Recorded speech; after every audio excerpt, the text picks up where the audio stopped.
స్వామి. ఎవరు? నేనే స్వామి. నీవా? అవును స్వామి. నా హృదయం మీకు అర్పించి ఉన్నానని, మనం పరస్పరానురాగులమని తెలిసిన తక్షణం ఆ భీష్ముడు ఎంతో ఆదరంతో సగౌరవంగా నన్ను మీ వద్దకు పంపించాడు. ఇంక ఏ శంక లేకుండా నన్ను అనుగ్రహించండి. భీష్మునికున్నపాటి నీతి నాకు లేదనుకున్నావా? యుద్ధంలో నన్ను జయించాడు. నీవు భీష్ముని సొత్తు. ధర్మభిక్షగా తీసుకోమని నిన్ను పంపిస్తే స్వీకరించడానికి నేను పౌరుషహీనుని కాదు, అది రాజనీతి కూడా కాదు. వెళ్ళు. స్వామి, చేసిన వాగ్దానాలు మర్చిపోయారా?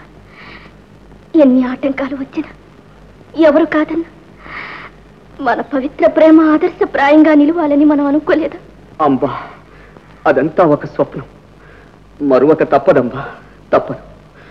మరచిపోవటానికి మహాప్రయత్నం చేస్తున్నా. హృదయంలో నాటుకుని ఉన్న అనురాగాన్ని పెకలించి వేయటం మహా కష్టం. ఆ కష్టాన్ని అధికం చేయకుండా అంబా, దయచేసి నా ఎదుట కనపడకు. వెళ్ళు. ఎక్కడికి పోమంటారు? మీరు లేని ఈ ప్రపంచం నాకు శూన్యమే. ఎక్కడికి పోగలను? నిన్ను నాకు దక్కనియకుండా యుద్ధంలో జయించి తీసుకుని పోయిన ఆ భీష్ముని వద్దకే వెళ్ళు. నీకిక్కడ తావులేదు.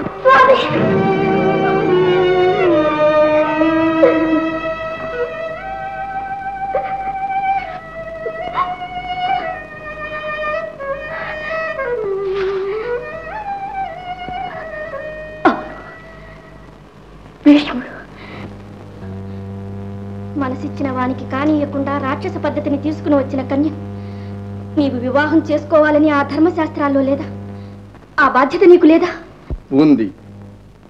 కానీ నేను ఆజన్మాంతము బ్రహ్మచారిగా ఉండవలసిన వాడు, కఠోర ప్రతిజ్ఞాబద్ధుడు. అందువల్లనే ఆనాడు స్వయంవరంలో ఈ కన్యలను మా తమ్ముడైన విచిత్ర వీర్యుని కొరకే తీసుకుని వెళ్ళుచున్నానని నిష్కర్షగా చెప్పియున్నాను. నీ హృదయం పరాధీనమని ఆనాడు నీవు చెప్పకుండా ఉంటే ఈ సామ్రాజ్యానికి నిరాటంకంగా పట్టమహిషివై ఉండేదానవు. కాని అన్యులకు హృదయం అర్పించిన నిన్ను అర్థాంగిగా స్వీకరించమని నా తమ్ముడితో ఎలా చెప్పను? అతను మాత్రం ఎలా అంగీకరిస్తాడు?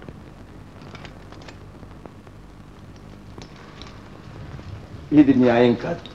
దేనికదే న్యాయం కాదు. మీ ధర్మశాస్త్ర ప్రకారంగా నా వంటి అమాయకురాలిని ఉభయభ్రష్టగా చేయడమే మీకు ధర్మం. ఆగ్రహావేశంలో అన్యులను నిందించి ప్రయోజనం లేదు. ఇది నీ స్వయంకృతాపరాధం. అంతేనా? అంతేనా? దాంపత్య జీవితాన్ని గురించి నిర్మించుకున్న నా ఆశా సౌధాలన్నీ కూలిపోవలసిందే. స్త్రీ హృదయ సహజమైన మాతృప్రేమ నాలో నశించిపోవలసిందేనా? నీ జీవితం నిరర్థకం కావాలని నేనెన్నడూ కోరుకోను. కావలసిన ఏర్పాట్లన్నీ చేస్తాను. నీ ఇష్టం వచ్చిన వారిని వరించి వివాహం చేసుకో. చాలించు. విధి లేక ఎవరినో వరించేనన్న అపకీర్తితో యావత్ జీవితం బ్రతకమన్నా నీ ఉపదేశం? ఇదేనా నీ వివేకం? సాలుడు నిరాకరించడం న్యాయమన్నా నీ తమ్మునితో చెప్పడానికి నో రాదన్నా.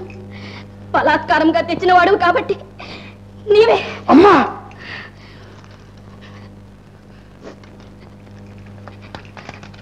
నాకు బ్రహ్మచర్య వ్రతం ఉందని తెలుసు. ఆ శబదం నువ్వు విరమించుకోవాలి. ధర్మాచరణకు ఎటువంటి త్యాగమైనా చెయ్యాలి. పశుబలంతో 10 మంది రాజులను ఓడించినంత మాత్రాన నీవు వీరుడవు కావు. బాధ్యతను నిర్వర్తించగల మనోధైర్యం చూపినప్పుడే నీవు వీరుడవవుతావు. మారు మాట్లాడక నీ బ్రహ్మచర్యాన్ని విడిచిపెట్టుకో. అంబా, ఏమైనా సరే వ్రతభంగం చేసి నేను నరకానికి పోలేను.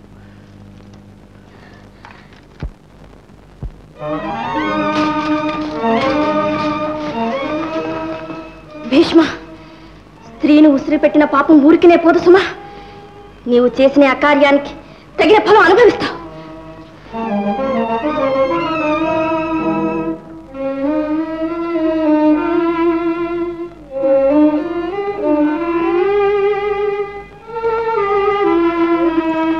ఎవరు? అంబా, ఏమిటమ్మా అడవిలో ఉన్నావు?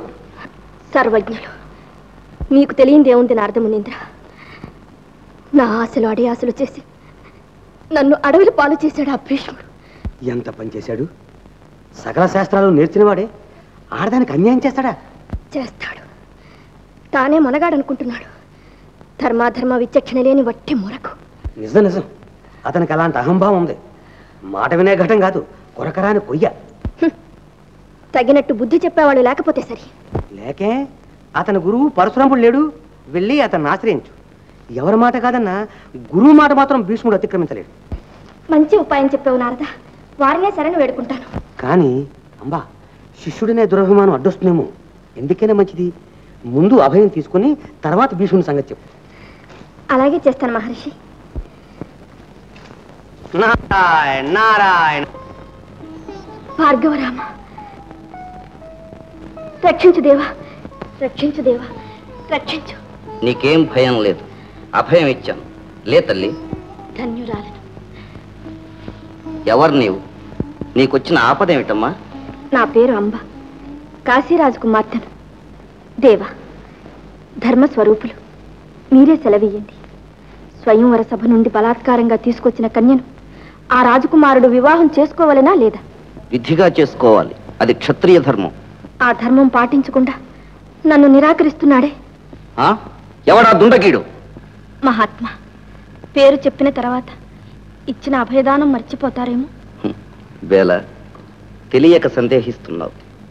సూర్యచంద్రులు గతులు తప్పవచ్చును, కానీ ఈ పరశురాముడు మాట తప్పడు. నమ్ము. చెప్పు, ఎవడా ద్రోహి? తమ శిష్యుడు. శిష్యుడా? అయితే చిక్కే లేదు. పేరు? భీష్ముడే దేవా. భీష్ముడా? నమ్మలేను. మహాత్మా, శిష్యవాత్సల్యం చేత నాకు అన్యాయం జరగనీయకండి. మీరు చేసిన వాగ్దానం వమ్ము చేయకండి. ఆందోళన చెందకంబ. భీష్ముడిని ఇక్కడికే రప్పిస్తాను. అంతవరకు నీవి ఆశ్రమంలో నిశ్చింతగా ఉండవచ్చు. వెళ్ళమ్మా.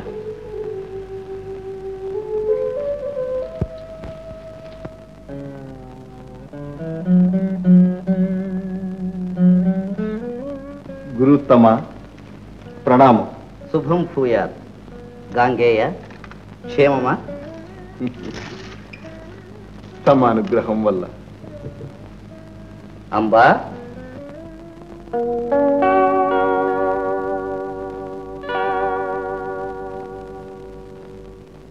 భీష్మ, సకల ధర్మ రహస్యములు తెలిసినవాడవు. ఈ కన్యను బలాత్కారముగా తీసుకురావడం ఎందుకు, నిరాకరించడం ఎందుకు? తమ్ముడు విచిత్ర వీర్యునికిచ్చి వివాహం చెయ్యాలనే తీసుకుని వచ్చాను గురుదేవ.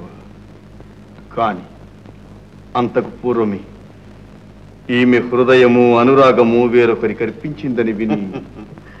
హృదయము అనురాగము ఎంత లేసి మాటలు గాంగేయ. ముక్కు పచ్చలారని ఈ చిన్న వయస్సులో ఆ మాటలకు అర్థము వీరికి తెలుసుననే నమ్ముతున్నావా? ఎవరు నమ్మినా నమ్మకపోయినా వారు నమ్ముతారు కదా గురువర్య. సరే, గత్యంతరం లేనప్పుడు నీవే ఈ కన్యను వివాహం చేసుకున్నవలను కదా. అసత్యం మహాత్మా. నాకు ఆమరణ బ్రహ్మచర్య వ్రతం ఉందని మీకు తెలుసు కదా. పితృదేవులకిచ్చిన మాట తప్పగలనా? నేను ఈమెకు మాట ఇచ్చాను. నీ మాట గట్టి, నా మాట పొల్లునా?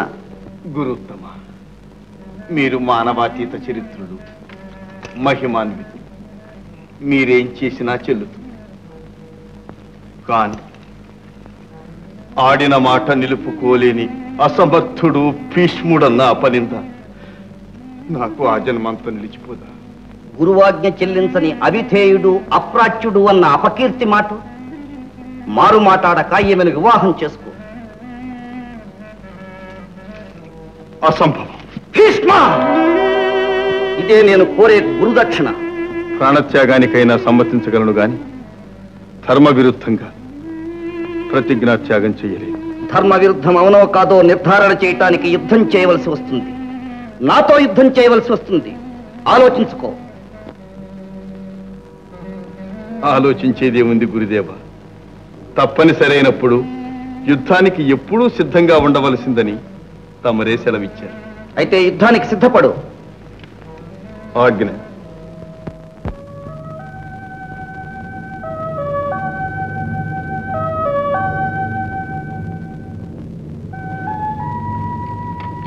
గురుత్తమ, ఇదే నా ప్రణామం.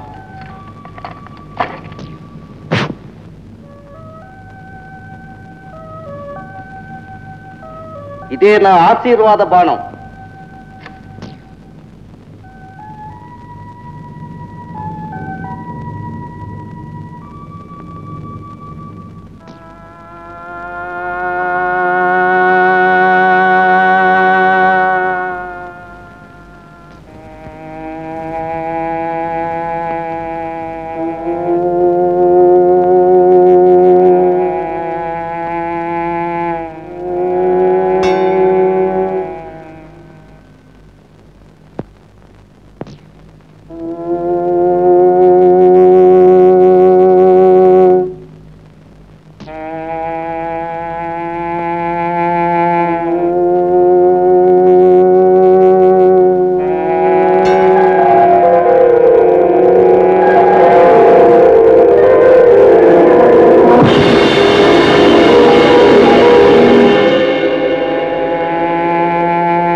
ఉపేక్షించి లాభం లేదు.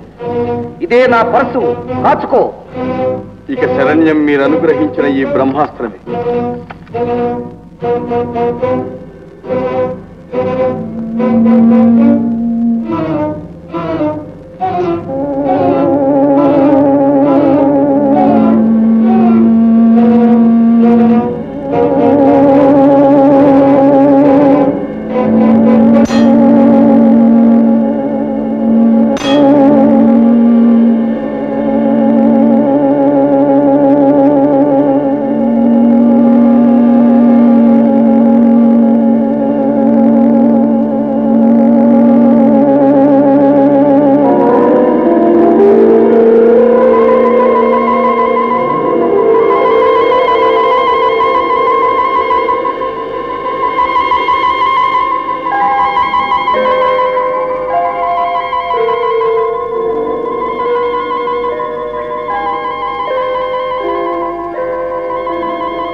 జగత్ ప్రళయం నివారించు. మాతృదేవి ఆజ్ఞ.